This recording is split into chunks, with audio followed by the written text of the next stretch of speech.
again. It's Wing Nation presented by Sage Fruit here on MAV TV. Talking sprint car racing, our favorite time of the week. And we are so glad that you have joined us. Ashley Stremme and Steve Post here. And, well, Ashley, the last time I saw you, you were at Port Royal Speedway. But it is good to have you back here in the Hercules Tire Studios. Yes, always good to be back, but always good to venture out to the racetrack, especially my home track. No doubt. Really is. Really is. Speaking of your home track and your home state, Pennsylvania. Here we go again, or really for the first time this season, the Outlaw versus the Posse rivalry. The Outlaws certainly got the upper hand. Thursday night at Lincoln, it was Sheldon Haudenschild picking up the win. Friday night at Williams Grove, it was Shane Stewart. Outlaw, he's not Posse. He's not Outlaw. He's kind of he's kind of a mutt right now, and that's all right. We love that mutt, Shane Stewart. And then Saturday, David Gravel, and boy, he has certainly figured out Williams Grove, and that's a tricky racetrack, but boy, he's figured it out. Yeah, we've chatted off and on air with him about Williams Grove and how he feels about the place, and kind of maybe calling it his home track, being that he's from Connecticut, and that's probably the closest thing that's in proximity. But he definitely has it figured out for sure. Yeah, that's the first track he ran a sprint car at. He said URC, he ran URC there. And so, it's really weird. And he has an interesting history with the place because his first win there was the National Open, and there was some contact with the beloved Stevie Smith. And so he has not always been the most popular driver in the state of Pennsylvania, but he has held a lot of checkered flags there recently. That is for sure at Williams Grove. So there you have it, a little bit of an update of what's going on, the Pennsylvania Posse versus the Outlaws, and fingers crossed, we'll get there again a little bit later on. Great racing this weekend at Knoxville as well. Tony Bachovim had the call on Dirt Vision. Look at this one here. Aaron Reitzel, Ian Madsen, Austin McCarl.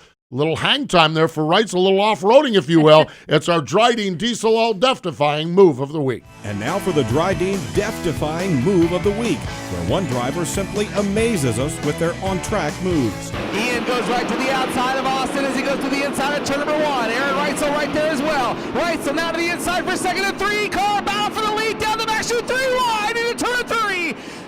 Aaron Reitzel takes the lead in turn number four. That death-defying move was brought to you by Dryden Diesel All Death, the official death of the world of outlaws and wheelmen everywhere. Visit Dryden.com for more information.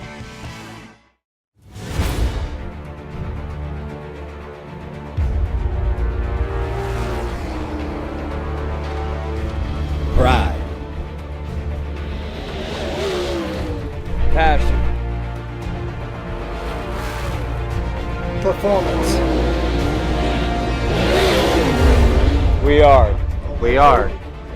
Team Dryden.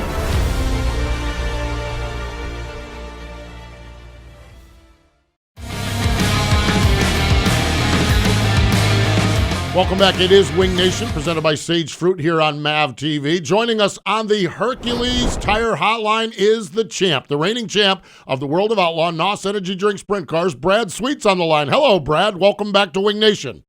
Yeah, thanks for having me on. Okay, Brad, so we've talked about, all year long, we've talked about this crazy 2020. I believe we've caught you at home in California. How is this working for you as far as the logistics, the travel, not knowing what the schedule is too far out? What have the challenges been, and what's that been like?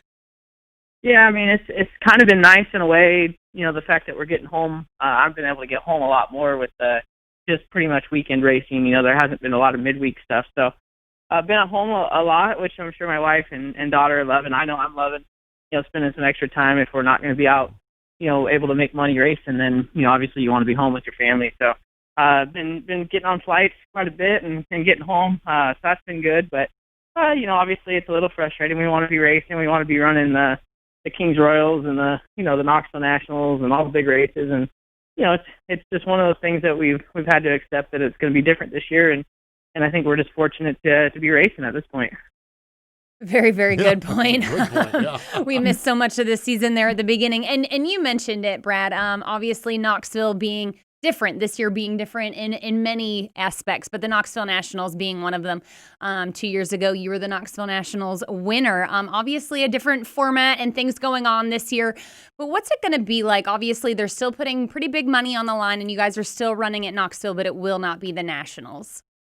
Yeah, I mean, for me, it still feels like a really big weekend of racing. I hope the fans, I still feel like the town's going to be, buzzing. It's racers are they want to race, and they want to be with around their friends that they're used. They want to do things that they're used to doing, and Knoxville week's on everybody's calendar. And I know everybody's excited that there's at least something. And I know for the racer standpoint, we're appreciative that we get to race for a bigger person than what we've been racing for. It's a bigger race, so it still has a good feel to it. To me, I think the town's gonna feel really good. I think the Outlaws are doing a nice job coming up with a unique format that the fans will enjoy. So I'm excited to kind of see what the feedback is on that. So I think it's going to be fun. I'm excited. I think there's lots of storylines going into it.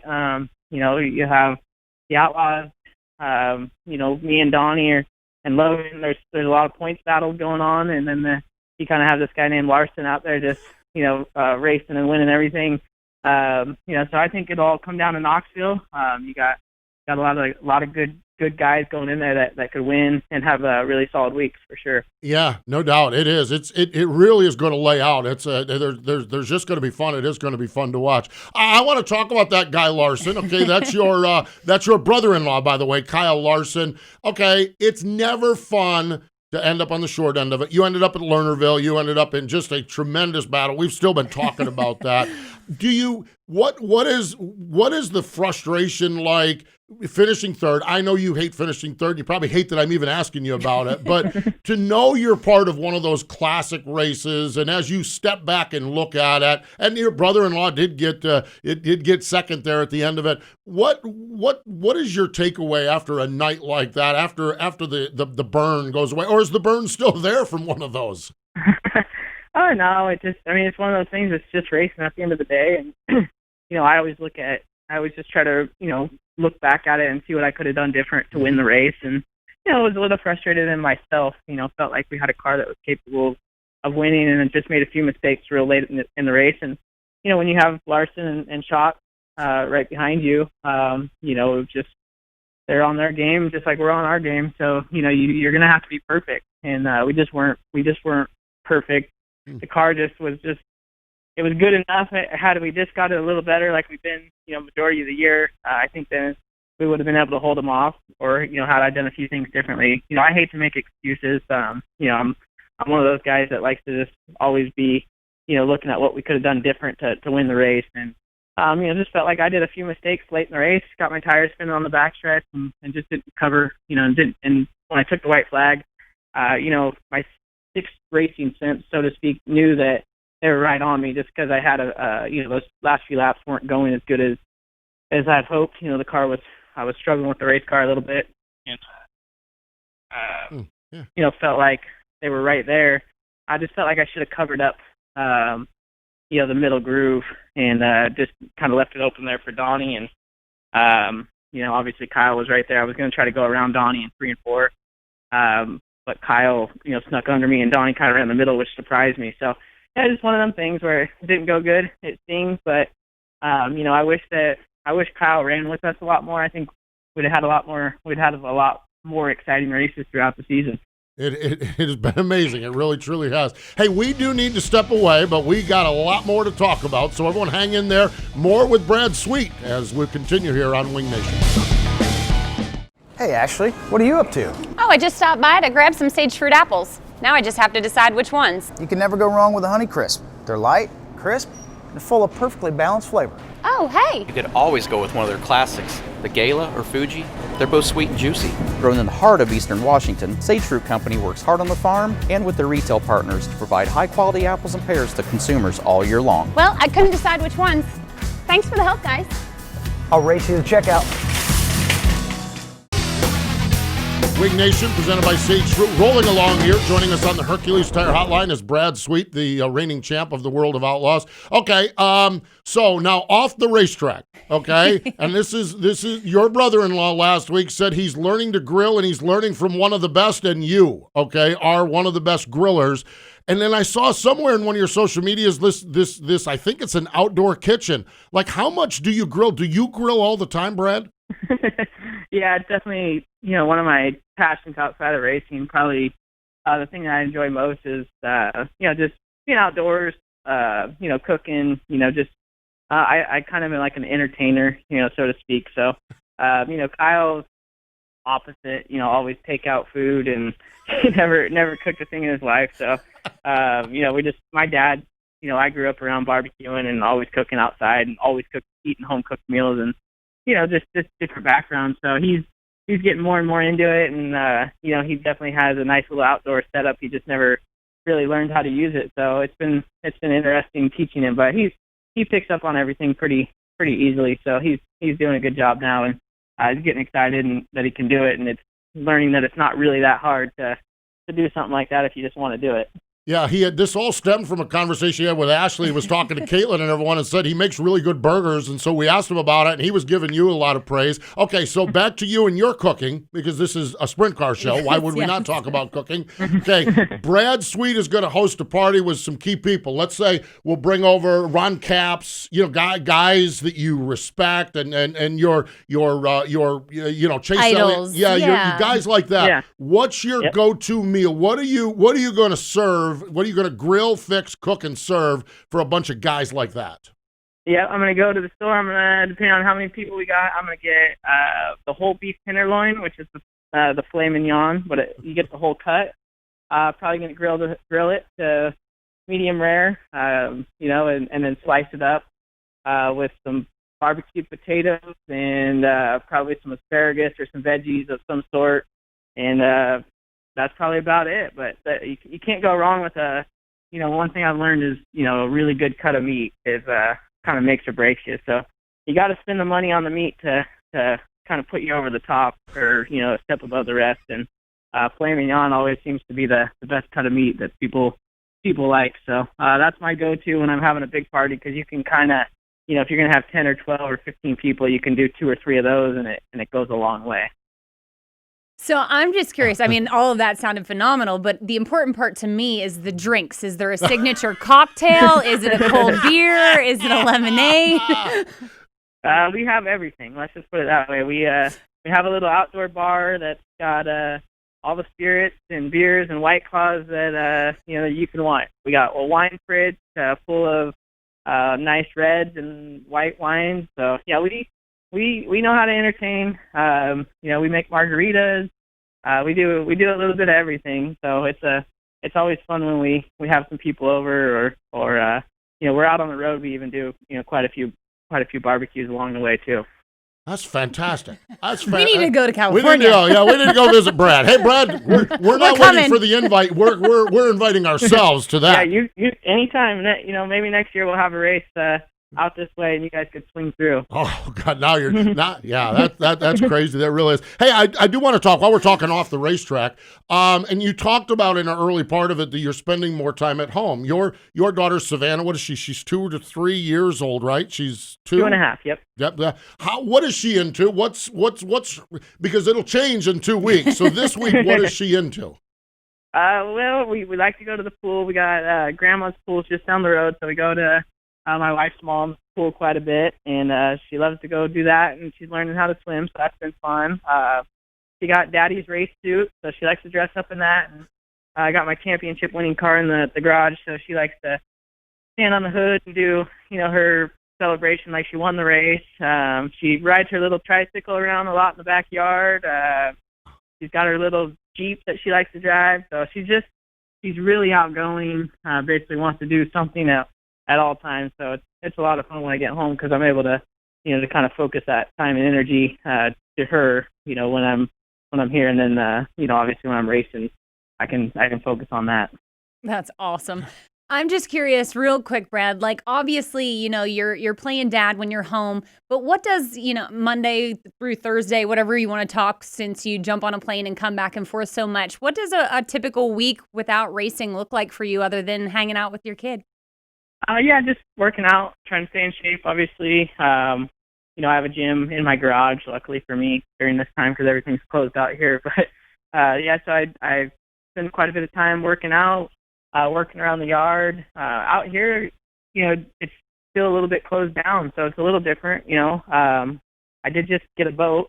I bought a boat, so I'm going to get there's a lake about 20 minutes, so we're going to go start doing, trips like that. But, just kind of letting Savannah, grow up and have fun, and just we take it pretty easily during the week. Cook dinners, have family and friends over quite often. But just a pretty basic, simple life. Okay, is it a high-speed boat or an old pontoon boat for an old guy, or what did you get boat-wise? I got a pontoon boat. I bought it from Kyle. Kyle and Caitlin sold me their pontoon boat, so it's on its way out here right now. So I'm excited to get out here and kind of start that chapter where we can go down to the lake. There's quite a few lakes around our house, so that'll be something fun for us to do as a family. And here we are. We have the championship-winning sprint car driver. I've got all these questions, and we've ran out of time talking about fishing and kids and boating. So I guess we'll just have to do it again sometime or something else. Brad, I'm telling you, it is always a pleasure to chat with you. Congratulations. You're in a tussle for the championship again this year. You're in the conversation. A lot of big races coming up. We wish you the best in those. But thanks for joining us here today on Wing Nation. Yeah, I appreciate it, and sometimes it's fun to talk about other things besides racing. But we got a lot of big racing coming up, so we're excited. And thanks for having me on. I appreciate it. You got it, Brad Sweet, the reigning champ of the World of Outlaws. Stay with us. Our Tweet Your Seat tweets of the week are coming up next. Power isn't born; it's built over time. For over 65 years, Hercules Tires has been providing the muscle to move more drivers, whatever the vehicle, whatever the terrain. And we back it with a powerful protection plan. So wherever the road or the trail takes you, we have the selection, value, and strength to get you there. Hercules Tires. Ride on our strength. We're back here watching Wing Nation presented by Sage Fruit, and it is your time of the week. It's time to tweet your seat. And of course, each and every week, make sure you use the hashtag tweet your seat. Tweet us at Wing Nation because we don't always get to go to the track. So we need you to show us what you're seeing each and every week. So we're going to kick it off with none other than the Williams Grove Summer Nationals, the World of Outlaw NOS Energy Drink Sprint Cars. These tweets come from M. Slowy, Chatty Patty, K-Rob, Kenny Jordan, Silo, Ray, Justin, Steve, Longhorn Jeeper, and Jim. Friday night, we talked about it earlier, Shane Stewart, his first World of Outlaw win since June of last year. He's been mixing it up with different teams this year to kind of stay alive in his racing career and has finally seen victory lane with Bernie and the Indy 71 car parts car. Pretty incredible stuff with Donnie Schatz and Anthony Macri following him there. And then Saturday night was David Gravel. He continues winning at Williams Grove. And he was followed by Lance Deweese and Brad Sweet. David Gravel has 7 wins since 2014 at Williams Grove. Man, is he good there. Is he good there. Now, Sealands Grove up the road did something interesting. They decided they were going to run a 410 show, same night that Williams Grove did for the World of Outlaws. These tweets from Paul and Jaden, and really there's a lot of drivers that don't go to Outlaw shows, so it really made it well. It was especially well for Jason Schultz. First career 410 win as a driver and a team owner. He has 21 limited sprint car wins at Sealands Grove, but this is the first 410, and these are the type guys. Schultz, Kyle Reinhart, and Dylan Cisney were your podium finishers up at Sealands Grove. Now we go out to Placerville. This tweet comes from Mandy. I love this. Cheering on Justin Cox there. Yep. It was the Forney Memorial 360 Sprints. Now, your winner, I love this. 16 years old, Blake Carrick. He took the lead off of Andy Gregg on lap 6 and never looked back. At Plymouth, at the dirt track in Sheboygan, it's Spencer. This tweet is from Spencer. The winner was the MSA Sprints was Brandon Berth with Ben Schmidt and Travis Arens, your top 3. I-30 Speedway. This tweet comes from Christy. It was the ASCS Mid-South Region race. Your winner was Derek Heger. It was his 10th series win, and he was followed by Cody Gardner and Howard Moore. I believe Christy might be Marshall Skinner's wife, and I got to meet Marshall up at PRI, and man, I love that. I love that guy. He's just a cool dude, so I really appreciate Christy sending us the tweet, and if you're not his wife, well, I'm sorry for putting you together. I hope I didn't cause any problems here by doing that. I-96 Speedway, this tweet from Kevin. It's the Great Lakes Super Sprints, a 360 tour. Ryan Rule got his second win of the season. It was Ryan Rule over Jared Hortzman and Dustin Daggett.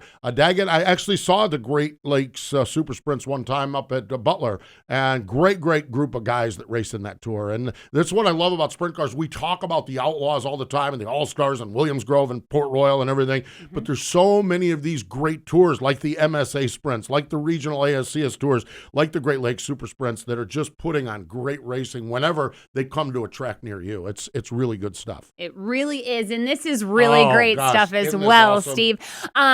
Sprint car racing has gone to the dogs, if I will. Yes, it has. Yes. Y'all meet Leo. This is so cool. Leo was born paralyzed, and he's got, his tires to keep his rear wheels. Yes, his bottom up so he can still get around. And his family, God love him, Dave Axton, a modified driver, love it, have put a wing on top of this thing. Yeah. So he's Leo, the sprint car dog. And you can follow him on Instagram, Leo_the_great_NY.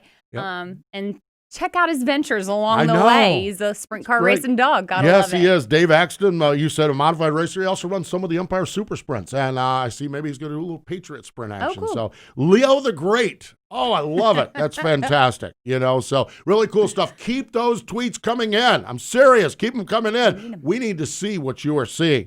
Ashley, have you ever heard of the FPS 410 sprint car engine? Well, if you haven't, you will, because it is the result of a collaboration between Ford Performance, Tony Stewart Racing, and Durham Racing Engines. Tony Stewart used it as his team sprint car for the first time in mid-August. A few weeks later, Donnie Schatz at Lakeside Speedway took it to the first 410 win with the World of Outlaws with, as I said, the legendary Donnie Schatz behind the wheel. So what is the FPS 410 future? The goal is an engine that can challenge for victories in series across the country as part of a Ford Performance customer program. Now that sounds like a winner. Stay with us. We'll be back with more winners in just a moment.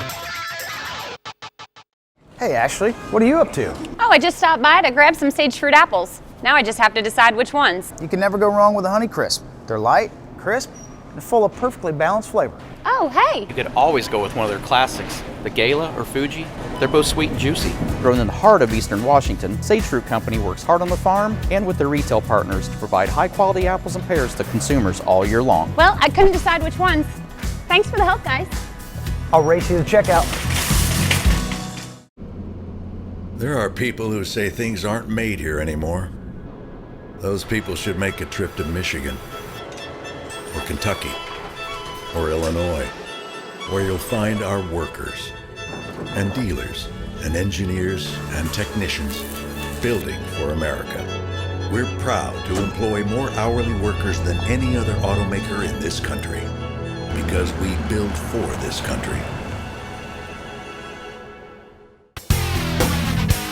Welcome back. It is Wing Nation, presented by Sage Fruit. We are in the Hercules Tires studio right here in Concord, North Carolina. So glad you joined us, Ashley Stremme and Steve Buss. Appreciate Brad Sweet joining us. A lot of times we get hurried up and get out the door and forget to thank our guests, but so great talking to Brad about the family and the good stuff, and on the sprint car racing as well. Good to talk there. Hey, World of Outlaw NOS Energy Drink Sprint Cars. We all know, Ashley, that 2020 has been a weird season, and we're doing things we've never done before or things that's been a long time. Like, if you're watching this on Saturday, tonight, the World of Outlaws are going to Wayne County Speedway in Orville, Ohio, and it's the first time they have been there since 1985. That's almost as old as me. 35 years. You know what I was thinking with this? How many of the World of Outlaw drivers were not even born? Oh, bless. You think about that. When you think true. about it, there's true. The last time the World of Outlaws, they're probably half of them, these kids, these little snot-nosed kids, they're running these World of Outlaw cars now. I mean, so anyhow, in this track is part of, we talk about racing royalty, and royalty in sprint car racing, the Jacobs family is part of royalty. Pete Jacobs built the racetrack. Pete has two boys, Dean and Kenny, who are legendary racers. Kenny has his son, Lee, who races regularly in Ohio, and Kendra, the original co-host of the show and the marketing manager out at the Knoxville Raceway. So the Jacobs heritage goes on, and because of this weird scheduling and not having traditional tracks, and this county can do things that this county can't, we find the World of Outlaws at Wayne County Speedway. It's true. We've said it at the very beginning that 2020 was going to bring a lot of unknowns and maybe some new things happening. And I think we're going to see a lot more of it along the way. I think so, too. And the other question is, how many tons of T-shirts is Sheldon Hodenshield going to sell at that home race? It's true. Oh, my God. I went to Waynesfield, and it was like, oh, my gosh, Patty Hodenshield, they were all just slinging shirts. And that was a ways away. This is a home race for them. Oh, my gosh, this is going to be great. So Dirt Vision will have that. Remember, you can get your Wing Nation gear at wingnation.com. Thanks for joining us here today on Wing Nation.